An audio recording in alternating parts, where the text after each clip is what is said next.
Hello friends, நான் உங்கள் சுருராஜி பேசுகிறேன். இது சுருராஜியின் கதை சொல்லும் நேரம். இது வரைக்கும் நான் சொன்ன சின்ன சின்ன கதையெல்லாம் கேட்டிருப்பீங்க. அர்ஜுனனின் தீர்ப்பு, சூர்யாவின் சுப்ரபாரதம் 2 நாவல் சொல்லியிருக்கேன். அந்த 2 நாவலையுமே நான் வெற்றிகரமாக சொல்லி முடிச்சிட்டேன். கேட்டவங்களும் கேட்டிருப்பாங்க, கேட்காதவங்க நான் சொன்ன அந்த 2 நாவலையும் கதையும் கேளுங்க. இது சுருராஜியின் கதை சொல்லும் நேரம். இன்றைக்கி நான் உங்களுக்கு ஒரு சிறுகதை சொல்ல போகிறேன். இந்த சிறுகதையும் நான் எழுதின கதை தான். கதையோட தலைப்பு பொறுப்பு. இந்த காலத்தில் யாருக்கு பொறுப்பு இருக்குது? எல்லாருக்குமே தான் இருக்குது. ஆனால் அதை எப்படி செயல்படுத்துகிறாங்கன்றதுல தான் ஒவ்வொருத்தருக்கும் ஒவ்வொரு விதமான டிஃப்ரெண்ட் இருக்குது. சரி, இந்த சின்ன கிராமத்தில் சிவசாமியோட குடும்பம் கொஞ்சம் ஃபேமஸான குடும்பம்தான். சிவசாமியோட மனைவி சிவகாமி. இவருக்கு 2 பொண்ணுங்க, ராணி, பவித்ரா அப்படின்னு இவருக்கு 2 பொண்ணுங்க இருக்காங்க. ஒரு நாள் காலையில் சிவசாமியோட வீட்டில் சிவசாமி தன்னுடைய மனைவி சிவகாமி கிட்ட பேசிக்கிட்டு இருந்தார். அவர் சொன்ன விஷயம் முதல்ல சிவகாமிக்கு ஒன்றுமே புரியல. என்னடா இது, நம்ம கணவர் சிவசாமிக்கு இன்றைக்கி என்ன ஆச்சு? என்ன பேசுகிறாரு? அவர் புரிஞ்சு கொண்டு தான் பேசுகிறாரா, இல்லை என்னோடய மனசில் நான் என்ன நினச்சிட்ருக்கேன் அப்படின்னு என்கிட்ட விளையாடி பார்க்குறாரா? அவர் ஏன் இப்படி பேசுகிறாருன்னு ஒன்றுமே புரியலையே அப்படின்னு சிவகாமி கொஞ்சம் குழப்பத்தில் தான் இருந்தான். ஆனால் அவளுடைய கணவன் சிவசாமியோ கிளிப்பிள்ளை போல அவர் சொன்னதையே எந்தவித சின்ன மாற்றமும் இல்லாமல் திரும்ப திரும்ப அதையே தான் சொல்லிட்டு இருந்தார். இதை பார் சிவகாமி, நேற்று வரை எப்படியோ, நேற்று வரைக்கும் நான் ஒரு தெளிவில்லாமல் பேசிக்கிட்டு இருந்தேன். ஆனால் இன்றைக்கி நான் ரொம்ப தெளிவடைஞ்சிட்டேன். அதனால் நான் தெளிவாக ஒன்று சொல்கிறேன், கேட்டுக்கோ. என்னோட 2வது மக பவித்ராவை நான் சரவணுக்கு கட்டித்தர மாட்டேன். சண்முகத்துக்கு தான் கட்டித்தருவேன். அதுக்காக ஆக வேண்டிய காரியங்களெல்லாம் நான் உடனே செய்யணும். அதனால் பவித்ரா, சண்முகம் இவங்க 2 பேரோட திருமணத்திற்காக நான் இப்போத்திலிருந்தே என் வேலையை ஆரம்பித்தாதான் கரெக்டாக இருக்கும். சரி, நான் வெளியே கிளம்புறேன். என்னை சும்மா கேள்வி மேலே கேள்வி கேட்டு என்னை தொந்தரவு பண்ணிக்கிட்டே இருக்க. நான் சொன்னது தான். இதுக்கப்புறம் நீ என்கிட்ட கேட்குறதுக்கோ நான் சொல்கிறதுக்கோ எதுவுமே கிடையாது அப்படின்னு வேகமாக சொல்லிவிட்டு விறுவிறுன்னு துண்டை எடுத்து அவர் தோளில் போட்டுக்கிட்டு வீட்டை விட்டு வெளியில் போயிட்டார். சிவகாமிக்கோ தலையில் இடி வீழ்ந்தது மாதிரி அந்த இடத்துல அப்படியே அந்த கம்பத்துக்கு பக்கத்தில் உக்காந்துக்கிட்டான்.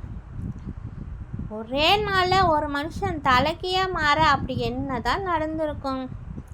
சட்டுன்னு முடிவு எடுக்கிறவர் இல்லை நம்மளுடைய கணவர். இவருக்குன்னு ஒரு மதிப்பு மரியாதை எல்லாருக்கும் இருக்க தான் செய்யுது. அப்படிப்பட்ட நம்முடைய கணவர் இப்படி பேசிட்டு போகிறாருன்னா அது என்ன காரணமாக இருக்கும்? ஆனால் ஏதோ ஒரு காரணத்துக்காக தான் நம்ம பொண்ணு பவித்ராவுக்கு பார்த்து பேசி முடிவு பண்ண மாப்பிள்ளை வேண்டான்னு சொல்லிட்டு அவர் சண்முகத்தோட பேரை சொல்லிட்டு போயிருக்கார். அவர் சொன்னதுலேயும் அர்த்தம் இருக்கத்தான் செய்யும் அப்படின்னு சிவகாமிக்கு நல்லாவே தெரிஞ்சது. சரவணம், சண்முகம் 2 பேரும் வேறு யாருமே இல்லைங்க.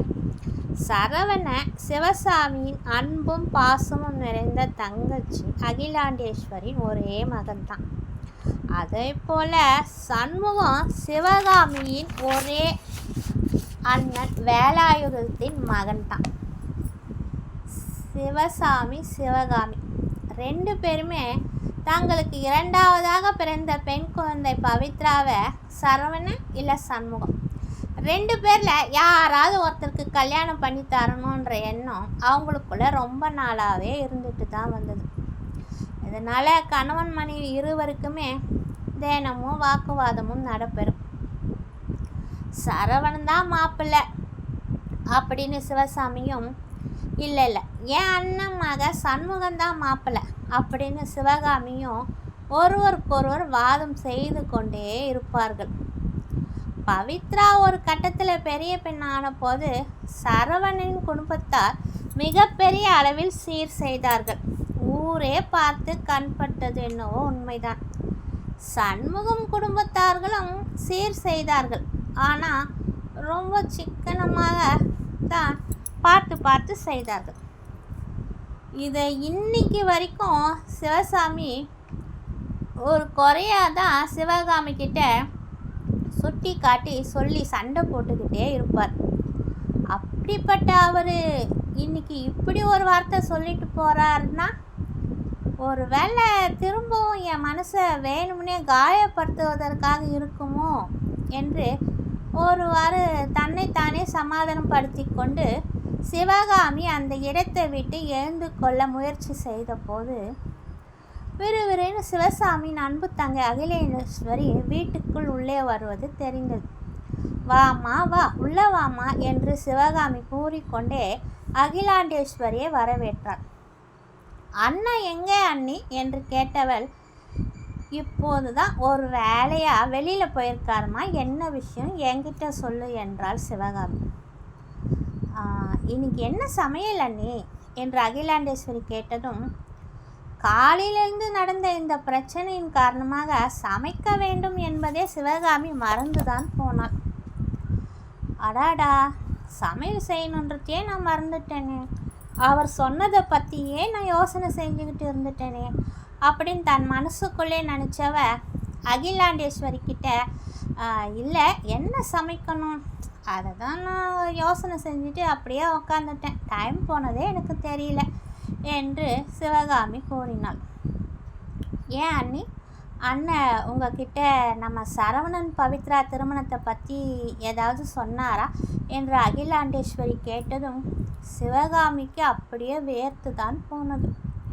இந்த அகிலாண்டேஸ்வரி சாதாரண பொம்பளை இல்லை, வந்துடுச்சு அந்த காளியோட மறுவடிவம் தான்.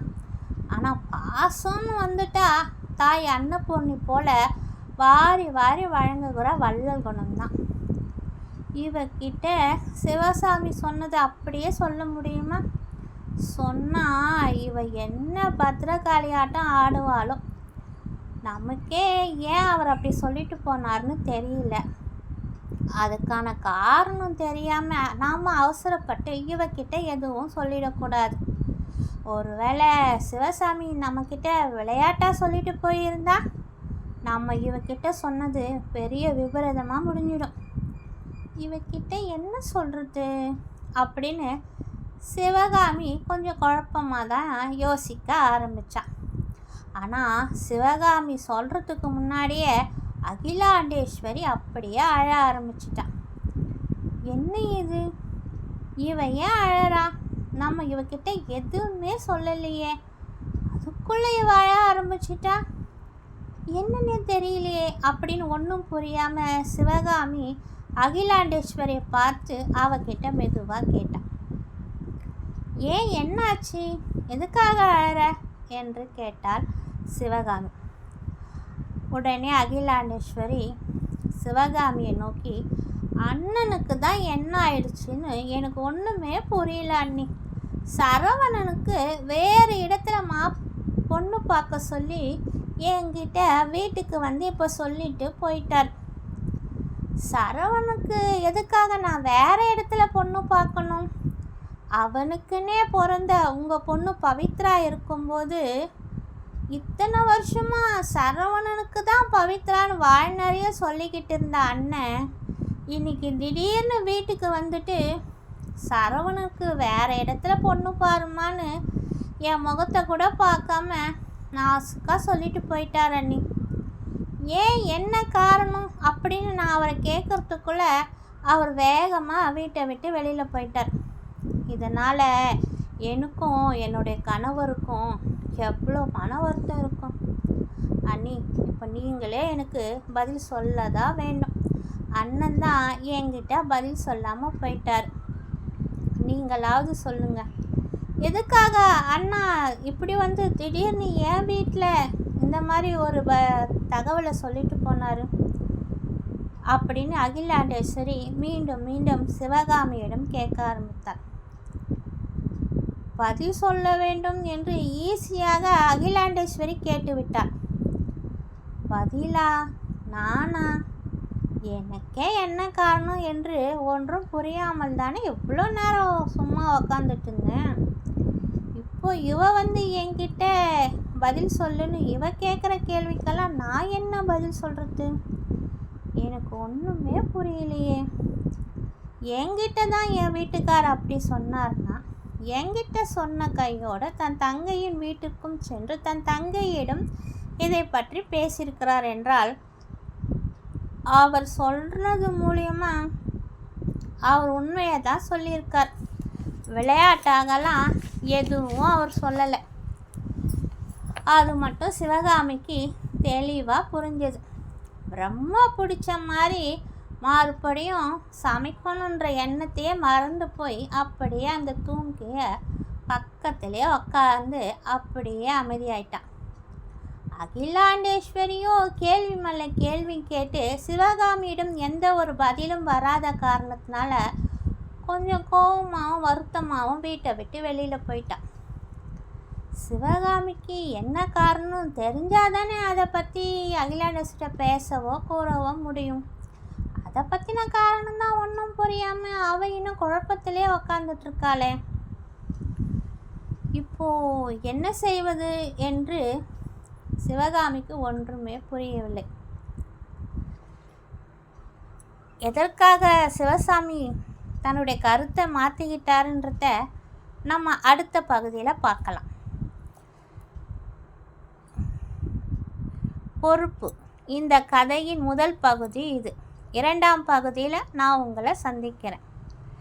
மீண்டும் உங்களை இரண்டாம் பாகத்தில் சந்திக்கும் வரை உங்களிடம் விடைபெறுவது உங்கள் சுருராஜ். இது சுருராஜியின் கதை சொல்லும் நேரம். பாய்.